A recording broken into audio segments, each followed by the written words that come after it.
What's going on, guys? Matt Manduke here. I am at the Cold Spring Village in, I believe this is Irma, New Jersey, although it might be its own spot. I'm here with my mother and we're just going to take a look around. This is a historic village where they teach you how life was in the 17 and 1800s with a lot of history and a lot of artifacts. 5 different historical buildings scattered throughout our village. Each one has a person that'll tell you all about their craft and maybe a little bit about the history of the building. Basically anything you want to know that has anything to do with whatever they're doing. So we have a tinsmith, a bookbinder, a basket maker, and a blacksmith, a print shop, a woodworker. Our potter is the only one that's closed today. We have a broom maker, a one-room schoolhouse where they like to stick people in the corner with dunce caps. Several domestic type buildings. Actually in another 10 minutes they'll be serving tea at our Spicer Leeming house, so I'll put tea at 3 right here.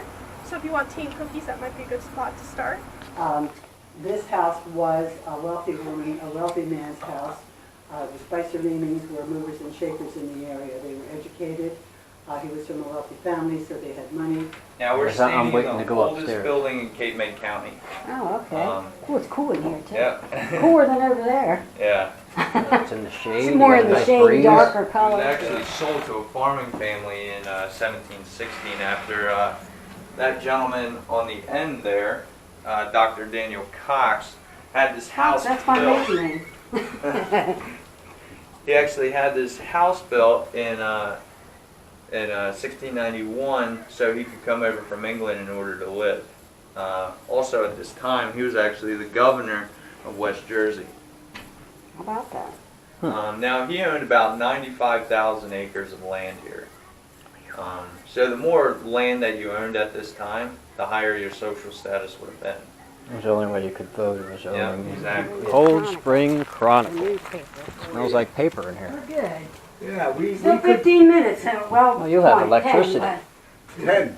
We have electricity. We have somebody outside. This is a lot of fun here. alright. This is a print shop that dates back to the 19th century, and we have printing presses from 1820. Right there. That's a Wow. interesting printing press. We're printing money over We're here. print money. And let me show you how that works. We take a little ink, 200 copies an hour. In 1850, by a gentleman named George Gordon, and this is called the Platen Printing Press. And this is going to get us about 1,000 to 1,500 copies. And what you've walked into is the Marshallville School. It's 1850. I'm a teacher. I'm a farmer that's had a very good education myself.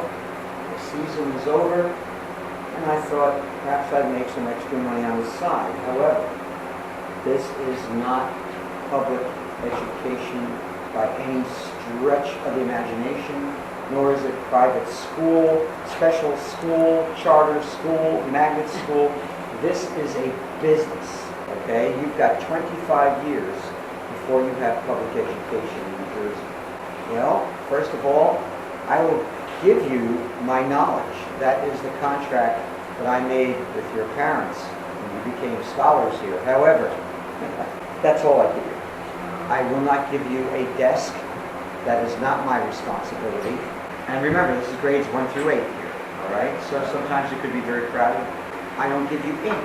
I don't give you something to write with. I don't give you paper. It's expensive. And if you want books, good luck buying a book in 1850, a handmade book, which is what they are. It's like putting a down payment on a car. You'll come here in the mornings after you do your chores. Minimal is 2 miles to walk here from any angle. We begin at 9 o'clock. You have an hour lunch, and you end the day regular time, 5 o'clock. You will learn cursive manuscript. I will teach you how to read, how to understand what you read. You will learn the U.S. Constitution. You will learn American history. You will learn manners. I will teach you manners, and you are graded on your manners. Spelling, geography, public speaking, mathematics, we call it ciphering, all the way from the times tables to third year algebra. This is not a yellow bus school. You just walked into the hardest school in your life. Howdy. Hello. How you doing today? Great. Good. How are you? Great. I'm working on my axe that I was just doing some filing and now sawing because it's going to take a lot longer. A folded axe is a 18th century technique of making axes, and I wanted to try. Well, this one got a little too thin.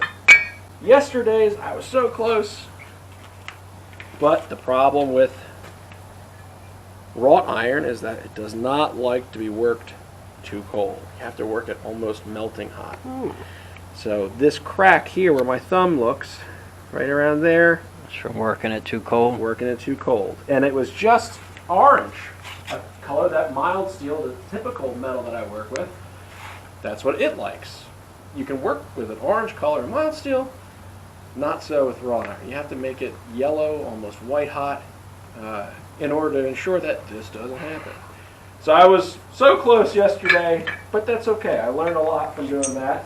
You're using a blower system in order to feed so much oxygen into that fire to get it as hot as possible. Yep.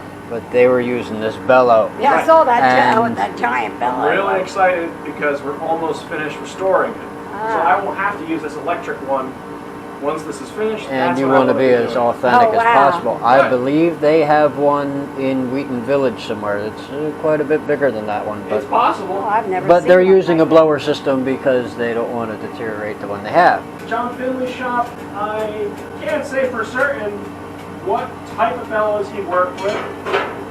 He was in this shop from 1886 to about 19 teens, maybe 1920. There was a period of time where he actually wasn't working in the shop from an injury. But it's possible that he also worked with a clamshell, like a cast iron blower, because being a one-man operation, that's a lot easier to work.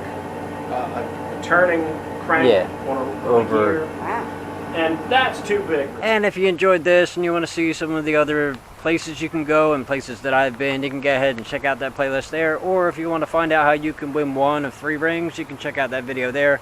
As always, guys, I want you to like the video, subscribe, and if you're really feeling happy, you can pick yourself up an Angry Manduke coffee cup. Thanks for watching. I'll see you, my friends, later.